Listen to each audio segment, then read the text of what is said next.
My name is Stephen. I was born at Hickson, which isn't far away. Mum and Dad are Morris and Mary. My brother's name's Nigel. I'm about 4.5 years older than he is. And you were born in 1959? 59. Yeah. Just before the 60s, unfortunately. Childhood? What was childhood like? I think it goes back to when I was about 4 that I can remember. It was being whisked off from England to Germany. Dad, like I said, was in the RAF, so we moved quite a bit. I did 11 schools. Oh, right. So what did your dad do in the what was his position? He was in supply, yeah. stores, stock control and air movements. He started off like they normally do, lowest of the low, and then he ended up as a warrant officer before he came out. He ended up at Stafford. Oh, right. He started at Stafford, ended up at Stafford as a warrant officer, and he came out here. During that time we went Germany, Holland, Belgium, Singapore, Malaya. We did unaccompanied tours. In other words, we were left on our own. Yeah. And he went out to Maharak in the Persian Gulf. Yeah. And he went across to 1 or 2 places where they were fighting still. And that was a bit hairy because we never heard from him for a while. Do you remember worrying about him? Or? When we didn't hear from him for 2 or 3 months at a time, yeah, because we were watching things on telly, and when I got older I think I worried more. Did that mean you spent a lot of time with your mum, or was there a grandparents on the scene? Grandparents a lot of times, because when they moved abroad, like when they went to Germany, I went to Hickson with my grandparents, and then I had to go to Hickson school. Believe it or not, I went to all 3 schools in Hickson at one time or another. But I think I did about 4 months at one time before they got a proper house out in Germany. So who were your grandparents? Yeah, it was my mum's parents. My dad's parents lived in Stafford, actually. Oh, right. And they've all passed away now. I've got no grandparents. It was Hilda, was my mum's mum, and Harry. Did Harry do? She didn't do a lot because just before I was on the scene, they both run a farm. Okay, yeah. And then they came to Hickson. And Grandad was at the aircraft manufacturing part at Hickson before he retired. Were your grandparents a big influence on your life then, Steve? Yeah, very much so. I was a bit of a tearaway, and Grandad was a brethren. He went to the local chapel. Right. And, so proper Plymouth Brethren? Yeah, he was a bit stern on me. I've been leathered once or twice in the washroom. Let's go back a little bit though. What's your earliest memory then? Probably about 4.5 when we went out to Germany the first time. Yeah, we didn't go to a house, we went to a German hiring. Oh, right. In other words, the RAF hired a flat off a German family, and we had the middle of 3, and it was a German family we were with. And I went to kindergarten. I didn't go to the RAF, I went to kindergarten with the family below. Right. So did you learn German? I learned German, yeah. Mum and Dad used to take me shopping everywhere because they hadn't learned German then. So I went out with them shopping and translator did the talking, yeah. It was quite funny, but that's my earliest. I was 4.5, 5, and I was shopping. So I was just happy-go-lucky, and I think they just accepted me for who I was, more than anything else, you know. And I never had a problem at kindergarten. I never had a problem when I went up to school, because that was a German school. So So how long were you out there that first time? 6 years. So you were 10 before you... Yeah. Yeah. Before I come back. Yeah. So I mean that's quite important. I mean the Jesuits say, "Give me a child until he is 7, Yes, and I that's will right. show you the Yeah, man." So yeah. it must have had quite an influence on you as growing up. Yeah, I'd gone to an English school after I was 6. Yeah. So, yeah, but I loved the village. I loved the village life. So this was quite a Yeah. rural area. So which base were you at? What were your dad at? We were in the Broad Valley area Oh, at right. that time. Yeah. So it was good there. Yeah. Second time we went out, we were at Gutterslow. That was the nearest RAF base to the Russian border. Well, they said that the Russians' aircraft would have been over us in 6 minutes. And the Russians themselves, 4 hours. Yeah. Yeah. And that was it. Yeah. So, Mind you, in those days we were all 4 minutes away from well, yeah. nuclear destruction. Yeah, press the but- button, but yeah. 4 to 6 German kindergarten, Yeah. and then into an English RAF school, or It was what army, it? actually, Army because school was it? Yeah, That was military. the nearest one. Yeah. That's all it was. Yeah, yeah. What was that like? Different, because there was less RAF than there was army lads. It was fun. It was fun. We enjoyed it. But not quite a village school, though. No, it wasn't a village school. No. There was about 1,000 kids there, Yeah. so it certainly wasn't a village school. No. You know, and the problem was though that there was 3 regiments there, and they were in and out of Ireland and in and out of places that people hadn't heard of, Yeah, and they were getting killed. yeah, And we'd got kids there whose fathers and mothers were getting killed. yeah, And, well, some of the RAF people were, but mainly the army. So we were the ones doing most of the consoling, yeah. you know. But So you learn that as a child. Well, yeah, was it something you do automatically when you Yes. know one of your friends is hurting? Then yes, You, yeah, because forces and civilians, 2 different type of people. But the forces, they're used to it because that's what they do.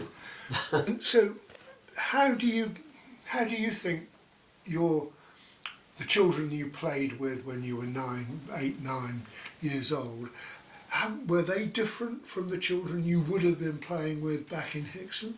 Yes, they were, because when I was coming backwards and forwards, going to different camps, and I ended up at Hickson with my grandparents, Yeah, going to Hickson school then. But when I was 12, I did that again. yeah, Totally different. They couldn't get me. They couldn't get that I'd gone to so many schools and I'd been round to so many places in Europe and I'd been out to Hong Kong, and yeah, they just couldn't grasp it that I'd been to these places. And we went to Hong Kong, okay, yeah. then we come back. So was that a fairly short tour? Yeah, that was just a short tour. But an experience. Oh, experience, yes. Totally foreign language. Yeah. And you were old enough to take a lot of that on Oh board yeah, by yeah, then. yeah. It was a wonderful experience. Wonderful. A whole different set of sights and smells. Oh yeah, food. Yeah, Oh, food, yeah. Food was lovely. Yeah, but So what did you do with your education then for that tour? Was there a I school was at there? a special school. Oh. All the state officials, Oh yeah. all their kids went there, and it was a totally different regime to what I was used to. I was used to roughing it with the army lads, and you know, and here I was with girls and lads that were sort of 5 stratas above that, shall we say. I really worked hard in the 6th form. The A-levels I got after I left school.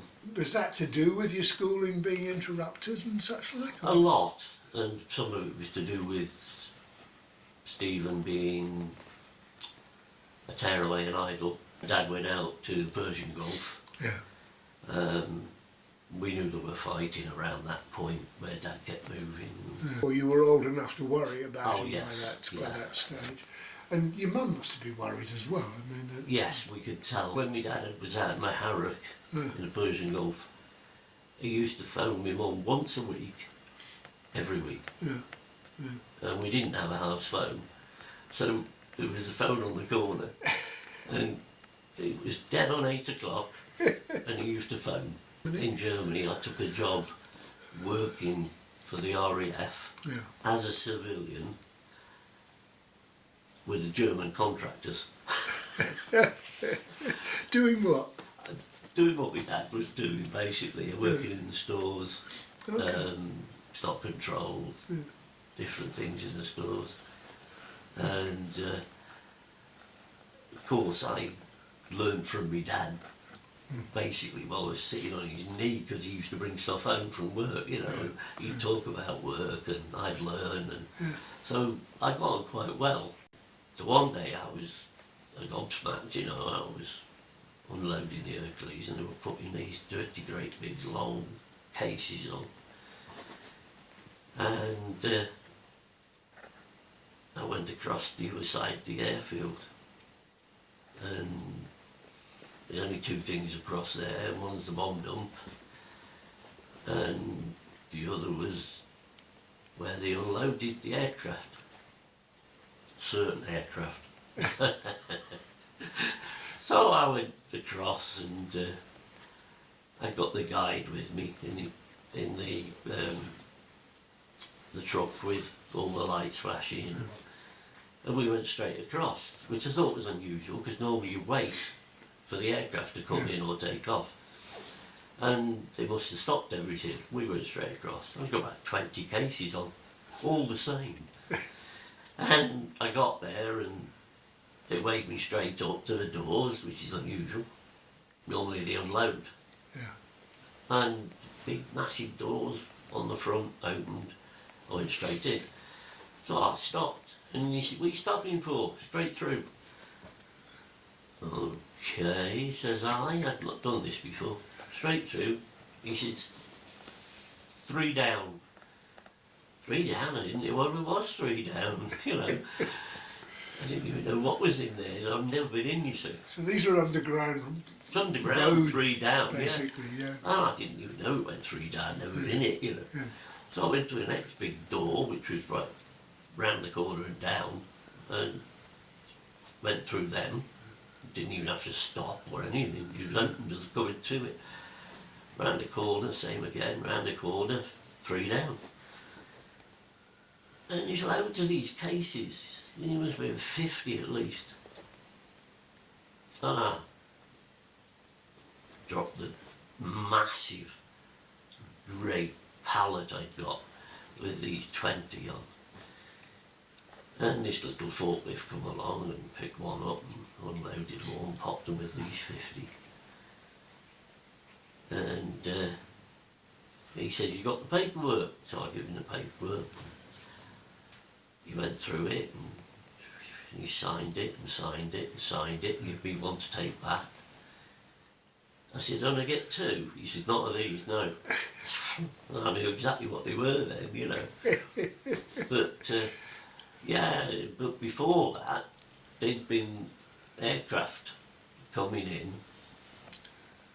and dropping them off, you see, but loading something else on. Well, I knew what it was now, but we won't go into what it was, but yeah.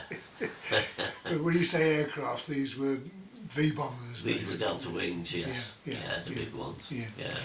Yeah. So, Which yes. only really carried one payload. Yes, well that's right, they did, yes. And They were different ones over the years. oh but, yeah, there were different ones over the years, but yeah, different So what sizes do you and reckon, shapes.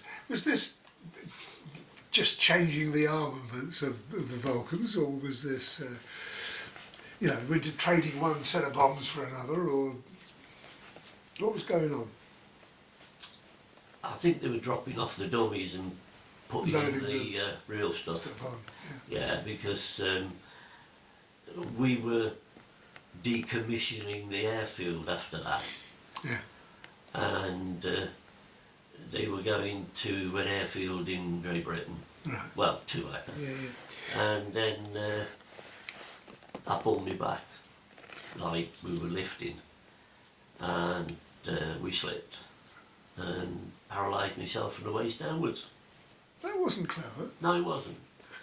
No, it hurt. I bet it did. I mean, what were you doing?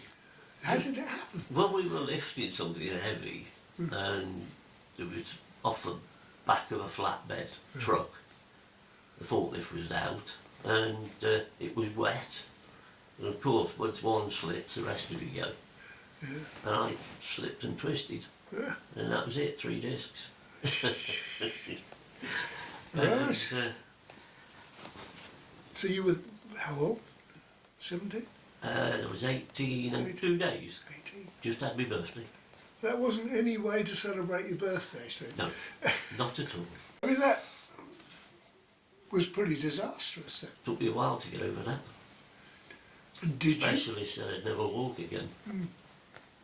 Which we proved him wrong, but Yeah. only just. Yeah. Only just.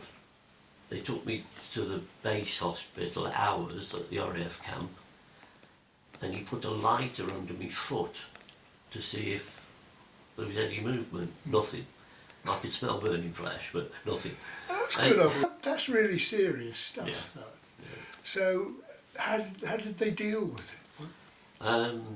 They put plaster down the insides of both legs, Yeah. 2 hook and eyes at the bottom. I was on a metal racking cage, upped it over the top, and had this dirty, great big, like a balloon, Yeah. a long balloon. They kept filling it full of water Yeah. to stretch me spine. Right. Yeah. Yeah. To try and pull it back So into they line, I could, suppose. yeah, then when they got it to the right bit, they manipulated me discs out of the way of the, and then they started to lessen it, put the discs back in place. Yeah. They haven't gone back in place properly because I'm still in pain. Yeah. And they just waited, because they tickle me feet every morning. It was a joke, you know. This one morning I went, oh! And the poor nurse, she threw what she was carrying in the air. She went belting down the corridor to get the sister, the major, and come back, and they did it again. I said, oh, I can feel that. Oh, they were in rapture. This is about 10 months after I'd been there, you know. It was funny, actually, because it was a lot of pain and a lot of movement with the legs and physio on the bed, and then it got that I could move them like this and do all the things. So they stood me up and said, right, now take a little step forward. You know, you just normally swing your leg to walk, don't you? So I swung my leg, nothing happened, and went, landed on the floor, broke my nose. They didn't catch me. Now, you spent a great chunk of your teenage years, I mean, almost a year and a half. The 18s, yeah. Where you'd be out on the razzle. Yeah. Learn to walk. Yeah. I've done that, including that one, 5 times now, learned to walk again. Have you? All between me, 3 hemiplegic migraines, and then my stroke in between. I had to learn to walk after each one. Yeah. Yeah. Went to Scampton then. V-bomber base. Yeah, I wanted to stay out in Germany, but to do that, I would have had to cut all ties with the forces specialists. So I come back, because I couldn't do that. Yeah.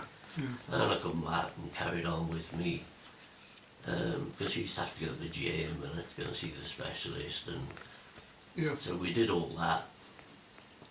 And they said I was okay to get a job, so I got a job that wasn't overly exertive.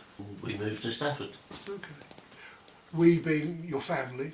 Yeah, the family, everybody, we moved to Stafford. Yeah. And I met my ex-wife, the first wife. I only had 2. I met my ex-wife here, and we got married. Yeah. and she'd got 4 lads. I was at the Families Club Oh yeah. and met this nice lady. Decided to go out with her. And I went back to her place, met the 4 kids, 4 lads, 15, 13, 11, and 5 months. And I thought, blimey. Anyway, one thing led to another, we ended up getting married, much to my mum and dad's disgust. So she was a fair bit older than you. 14 years. Yeah. So, but you've suddenly got a wealth of responsibility, haven't you? Now? Yes, it was hard work. Yeah. It was hard work, I won't say. I knew she'd been to St George's prior to us getting married, I mean years back down the line. But I don't think that specialist had told me rightly. So she had to be looked after. In the end, she'll be at St George's. And of course I'm there with the baby and 2 kids, but 2 older ones by that time, because the oldest one had gone into the RAF by then. Yeah. So I'm looking after myself. So I couldn't go to work anyway. In the end we got divorced. I'd been with her about 11 years. Oh, quite a long time. Yeah, then, yeah. Well, I should have gone after about 7, but I stayed to get the older kids all, you know. So that's by that time. Then you're in your mid-30s, I suppose. Yes. Yeah. Yeah. What happened then, Steve? You're mid-30s. You're footloose again. Well, I'm down the Salvation Army. Why? Well, while I was still married to Barbara, and I'm on these shifts, so I'm trying to sleep on a Sunday morning, because I've just done it late. And the Salvation Army would insist on playing in the quadrangle of grass in between the square of the houses on a Sunday morning. So I sort of bangs on the door, half kicks in, you know. And this little voice says, "Come in, we will do something about it on Sunday," she says. Sunday morning comes, sure enough, knock at the door. Put my coffee down. And she's standing there with the flag. She says, "I've decided. Come out, hold the flag, and then it won't annoy you when you're trying to sleep, will it?" And I'm thinking, you've got to be kidding. "Yes, come down and have a coffee," she says. And she grabbed me by the arm, you know. And I've got the flag on this one. And I was marched down to the hall, you know, Salvation Army Hall. Next Sunday, on the door. And I'm thinking, you've got to be joking me. There she is, stood with So, knock at the door during the week.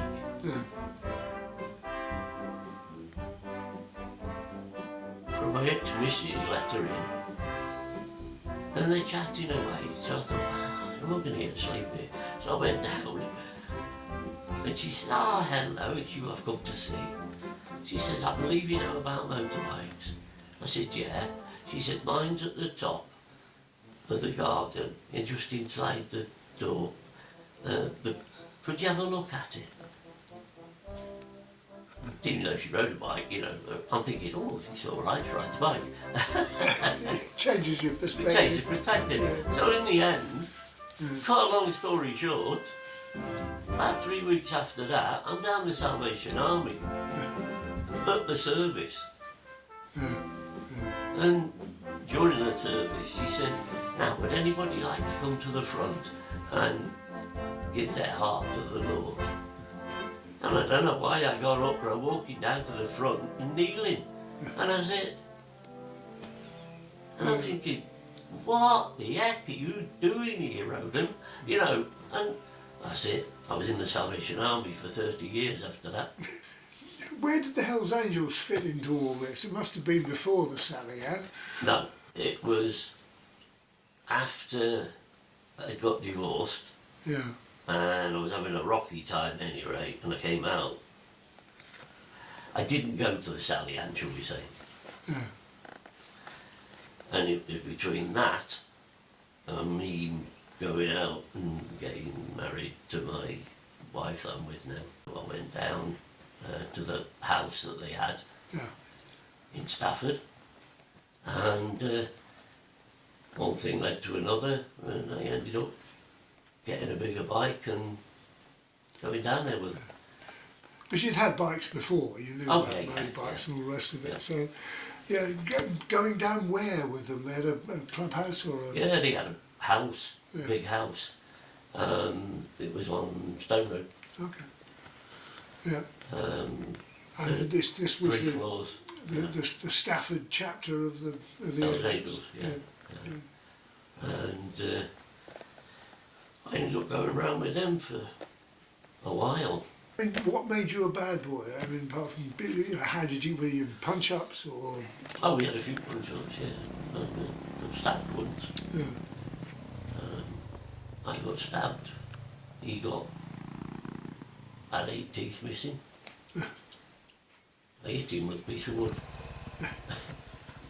Well, it hurt. Yeah. Yeah. It does a bit, doesn't it? Yeah. Well, it does when it's straight in the ear from the back. Yeah, it did hurt. Yes, I must say that. Yeah, so I was lucky not to get arrested that day. I had to jump on one of the lads' bikes. I'm trying to establish how bad you were. What's the worst thing you did? I never killed anybody. I would never do that. I've broken arms and broken legs. You know, I've done the usual things. I know I threw a knife at somebody and it stuck in his back, but it wouldn't have gone that far because he had leathers on, so... But these were all fights with other angels, or...? Civilians sometimes. Yeah. Coppers a few times. You did this for how long? For nigh on 2 years. Yeah. Did you actually enjoy it? Yes, at times. Yeah. Yeah, most of the time, I think. Yeah. Yeah. So why did you stop?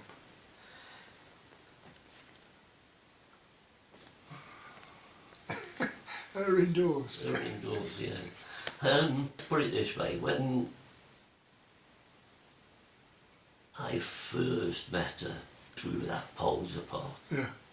We really were. And I knew if I was going to have anything to do with her, I would have had to have brought her nearer. Yeah. And the only way to do that was to give me bike away and take me patch off me back, give it back, tell them why. And that's what I did. What motivated you to stop being an angel and go back to the Sally Ann? Was it her? I knew I shouldn't have been there. Yeah. It was just me letting off steam in a big way. And I knew really that I should have been with Shelley. I knew she was right for me, put it that way. Was there a trigger in your Hells Angels career that said, you know, that's Enough's enough. Probably getting stuck in the back, I think. I think it's the fact that you can die. Yeah. And then it was the fact that I got so aggrieved about it and felt really nasty to the point of, you know, I could have killed. You'd met Shelley, Yeah. but that wasn't simple either, was it? No, it wasn't straightforward. I had to, basically had to prove myself. Yeah. Yeah, it took a year. Yeah. And then this one day, one evening actually, she says,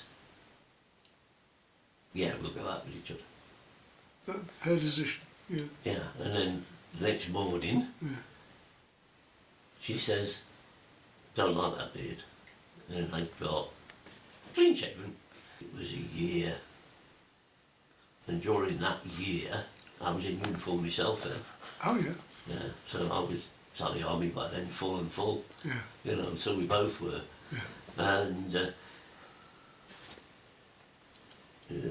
be a year and a bit after that, we got engaged at Christmas, and then we got married the next New Year. It was a big step going the full uniform route with the Salvation Army, isn't it? Yeah, it was, because you can't drink, you can't smoke. So I had to give up my drinking, give up my smoking, no drugs apart from what you prescribed. Medication, yeah. So I had to give up my backy and I had to give up a lot. What were you doing for work by that stage? I was driving coaches. I was doing European travelling and everything then, yeah. Up to Scotland, across to Ireland, Paris, wherever. And who was that for? Bassett's, Tittenser. I loved it. The only problem was we were trying to have babies, and it's difficult long distance. My back got slowly worse and worse and worse. I went to the specialist at Stoke, and he told me what was wrong with my back. He said, but my suggestion is you carry on as long as you can, and while you've got a quality of life, like you're walking, just continue. He said, when you fall flat on your face and you're not walking, calibrate, but not till then. Okay, and what did he tell you was wrong with your back? Part of it's crumbling, and the other part looks like spaghetti junction with me From your spine, spinal cord. And in between that time I had 3 hemiplegic migraines and a heart attack, so just pop them in there, just between times. falling apart at the seams. Yeah. Just explain what happens. A hemiplegic migraine, you get a blinding white light in your head and you hit the floor, out. And then you wake up in hospital and your whole of the left side's gone. So a bit like a stroke in that sense. Yes, well, they check between the two, and you have to learn to walk again because you can't move your left leg, and you have to learn to use your arm and your hand, and I still haven't got full control. And he said, quote, oh, you'll never have another, you only ever had one. So I had another 3 months later. That's just greedy. Yeah, and then I had a heart attack, which they said was hemiplegic, and I said, no, the pain was here. It wasn't in my head, it was here.